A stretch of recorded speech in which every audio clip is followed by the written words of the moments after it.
How do you say goodbye to someone who gave you a direction to follow in life? Someone who held you down in your worst moments, someone who pushed you to greater heights than you ever thought you could achieve. If you lost someone like that, you'd want to send them off properly. So that's what I'm going to do. Now, sorry to switch out on you, I'm not actually talking about a person, I'm talking about my camera. This is my Canon AE-1 Program, which I bought for, I think it was £120 with a lens in 2019, and it died a few months ago. It's been replaced with my new camera, which is the Canon F1, lets me use the same lenses. But before I fully move on to that new camera, I wanted to commemorate this one by looking back at some of my favorite pictures that I've taken on it. This camera has brought me so much joy over the years, but also with it a bunch of lessons. This is a picture of Davido, and I can tell you the story about that later. Stick around to find out why and how this happened. But yeah, let's dive into it, look at some of my old pictures and send this beast off into the camera happy place in the sky, to the happy camera place in the sky.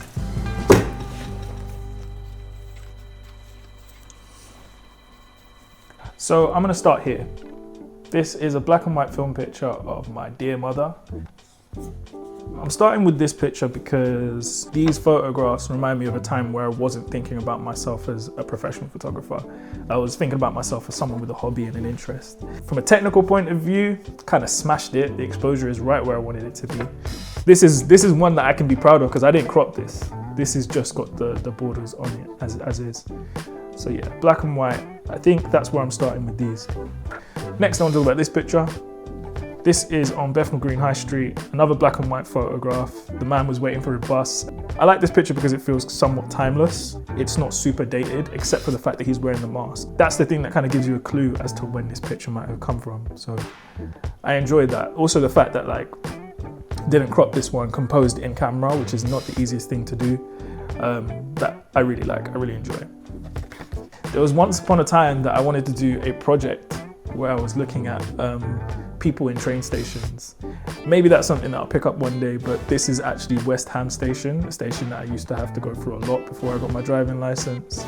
You'd have these moments where people would stand against these glass blocks and it would just be really gorgeous. And I remember seeing it so frequently, and there would be days where I'd walk past and I'd be like, oh, the light is perfect, I wish I had a camera.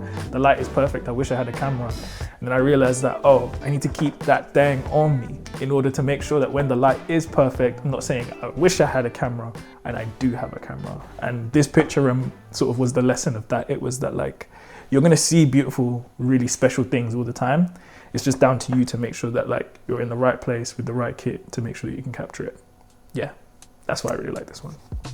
I'm gonna move forward in time now to 2023. These pictures are from a trip that I took to New York around about my birthday, and I got a little bit experimental with the film that I was using. Still shooting black and white, but I wanted to try this new film called Lomography Purple, which, if you don't know about it, what it does is it basically turns the blues into greens and the greens into purples. And I decided to photograph it on St. Paddy's Day. So within that meant that there were some weird and wonderful pictures. So the idea here was to photograph this parade and twist it in a way that kind of reflected how I see America as just an inherently bizarre place. This is a little bit deeper into my photography bag. I felt confident in my ability to make a good image, but I wanted to push it. And I think for me, that's something I always want to do when it comes to photography. I want to push it, I want to push it, I want to push it. But when I think about this picture, which is a picture of two girls sitting on top of US mail bins, I was really lucky to find this moment where the parallels were just kind of ongoing and ongoing. You had the two flags, the two girls in matching outfits, and then the two mail cans. Things like that, moments of mirroring. I feel like I see these moments of pattern recognition all the time, but I don't always have a camera. In this case, I had a camera. Well, initially when I took the photograph, I think I was directly behind them, so I didn't have the angle of the two flags as well. But scoping the scene, walking around it, I found, oh yeah, there's this double that's going on, which you can elevate this picture into something more. I'm really proud of these images because for me, it kind of felt like I'd given myself an assignment, something that I've been fortunate enough to do more of since then, but this was one that I'd given to myself. And it wasn't a project because it was just happening over the course of one day, but the challenge of trying to make images that were more than just a reflection of what was going on was exciting to me. Something that I think is quite interesting about the pictures that I've showed you thus far is that they're all portrait. I had a habit around about this time and before of photographing almost exclusively in portrait. Why? Because of Instagram. I was photographing in the mindset of being on Instagram, which isn't a problem, but it meant that I wasn't taking landscape images as frequently because I just didn't see how they would be useful. I remember doing a job though, and when I did the job and submitted a bunch of pictures that were portrait, they did ask me, hey man, have you got any more landscapes? And after that experience, I realized, the places that I want to work in, the publications that I want to shoot for, they're not just thinking about Instagram, they're thinking about things differently. But there are two pictures from my time in New York that are landscape that I think are some of the best photographs I've ever taken. I want to start with this one. This one is a picture of a couple on the subway. The subway does this thing sometimes in New York where it like comes up for air and you get these really beautiful moments where light pours into the train carriage in a way that like is just inherently cinematic and photographic. I spotted this couple sat on the train having a really tender moment. There was something about this image and the poster behind them that seemed to like rhyme with one another. And for me, it stands out as one of my better photographs, and a photograph that doesn't happen if you're shooting in portrait. There's another picture I took of a couple who presumably had just got married and they were walking Dumbo to Brooklyn. No, from Brooklyn to Dumbo. I wanted to capture more of a moment, but I wasn't quick enough. So I did think that this picture had kind of come and gone. But in reality, I think there's a joyfulness and a youthfulness in how they've presented themselves. I think there's something really interesting about the fact that they're both wearing suits. It feels like a very modern representation of what like young love is. And for me, that's why this picture is one of my faves. And maybe there's a better picture in here if I followed the moment, but I feel like for me, this picture, if you look deeper into it, it says all it needs to. Next are my photographs that I've taken during my time at Recess. Boom. Now, these images, in my opinion, are some of my finest work.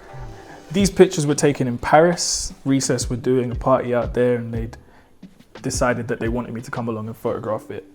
There's so much about this photo I could talk about. The expressions, the gestures, the wardrobes, the black joy. I think for me, like I don't see these pictures and think that I'm photographing for today.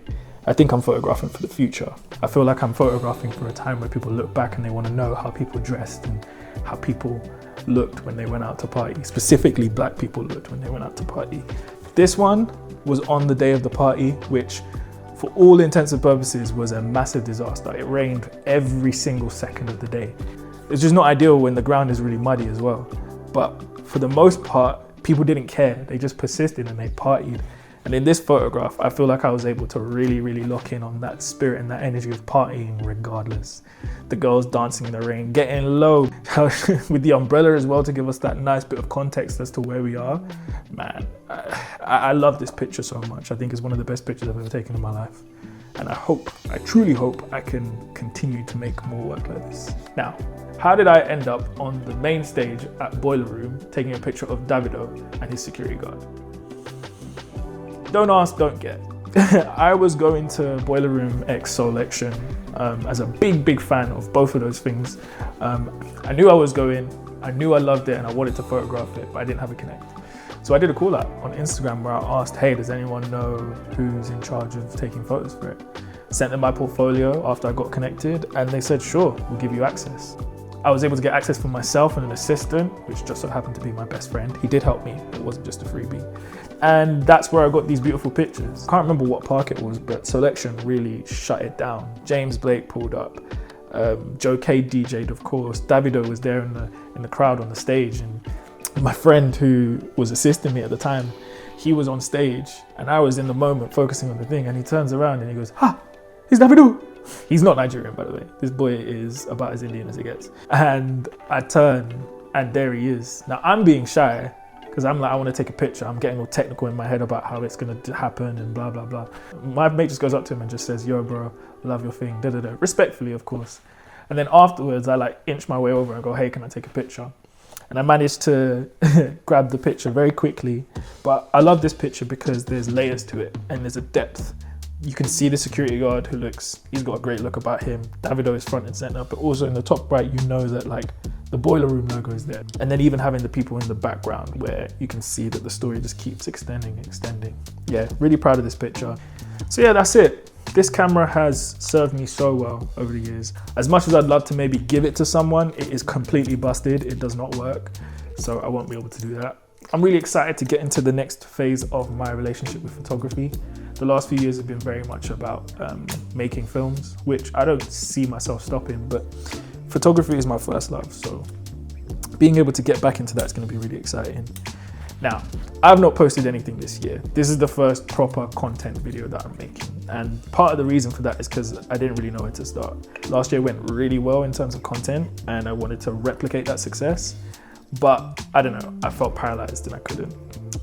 So my hope is that in looking back at some of my work, I can reinvigorate myself, get myself re-inspired before kind of going back at my content this year and making things from a place of creativity and positive creativity. So yeah, so thank you for sticking around to the end of this video. I hope you've enjoyed that. If you've got to the end, please comment RIP camera and I will show you some love. Anyway, thanks for watching. See you in the next one. More videos looking back. Happy New Year. Feels crazy saying that at this point, but it's my first video, so yeah. See ya.